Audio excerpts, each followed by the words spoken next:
Nanindigan si Pangulong Ferdinand R. Marcos Jr. na mananatili ang kanyang polisiya sa pagprotekta sa teritoryo ng Pilipinas. Samantala, naging matagumpay ang ika-6 na Multilateral Maritime Cooperative Activity ng Pilipinas at 3 pang bansa sa kabila ng presensya ng Chinese Navy warships.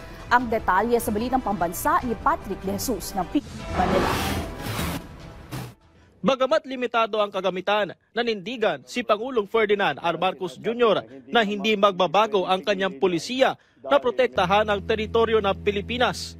Tugon ito ng Pangulo sa patuloy na pananatili ng monster ship sa loob ng exclusive economic zone ng bansa at patuloy na paglapit ng iba pang barko ng China Coast Guard kung saan kamakailan lamang din ay pumasok pa sa ating archipelagic waters ang 3 warship ng PLA Navy.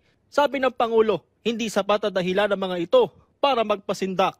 Kung sa palakihan at paramihan lang ng barko, malayo tayo sa China. Pero ang policy naman natin is that we will just continue to defend our territorial, our sovereign territory and our territorial rights in the EEZ.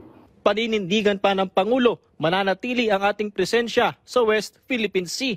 No matter what they do, kahit na yun na nga, kahit na banggain na yung barko natin, kahit na mag-water cannon sila, mag-laser sila, kahit kung ano pang gawin na mag-block sila, laging nandyan ang Pilipinas.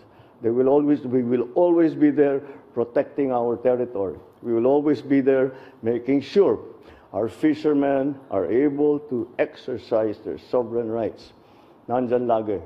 Samantala, iba't ibang pagsasanay ang isinagawa sa paglalayag nitong Miyerkules ng mga barko ng Pilipinas, Amerika, Japan at Australia sa West Philippine Sea, partikular sa timog na bahagi ng Baho de Masinloc. Ito na ang ika-6 na Multilateral Maritime Cooperative Activity sa pagitan ng mga nasabing bansa. Ginamit ng Philippine Navy ang kanilang multi-role guided missile frigate na BRP Jose Rizal at ang search and rescue assets ng Philippine Air Force. Naglayag para sa Australia ang HMAS Hobart, JS Akizuki sa Japan at USS Benfold ng Amerika. Lumipad din ang P-8A Poseidon aircrafts ng Australia at US. Ayon sa AFP, pinalalakas dito ang interoperability ng mga kalahok na bansa at ang MMCA ay alinsunod sa international law at tiniyak ang ligtas na navigation. May mga warship ng PLA Navy ng China ang namonitor pero wala namang ginawang hakbang ang mga ito laban sa MMCA na naging matagumpay. Kamakailan lang ay sinagawa rin ang joint aerial exercise ng Pilipinas at Amerika sa West Philippine Sea, kung saan kasama pang lumipad ang 2 B-1 bomber aircraft ng US Pacific Air Force. Sabi ng isang eksperto, pagpapakita lamang ito ng patuloy na suporta ng security partners ng Pilipinas na isa ring mensahe sa China.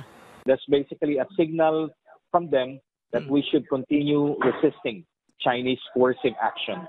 Kasi ang goal ng China, while it's applying what we call gray zone tactics against the Philippines, is to weaken our resolve. But this military exercises, the multilateral and the bilateral exercises, are indication that you cannot basically win the Philippines away from the United States and its security partners. Kaugnay nito, nagkaroon ng introductory call si U.S. Secretary of Defense Pete Hegseth kay Defense Secretary Gibo Teodoro at napag-usapan ang defense cooperation bilang bahagi ng alyansa ng Amerika at Pilipinas. Gayon din ang patuloy na deterrence sa South China Sea.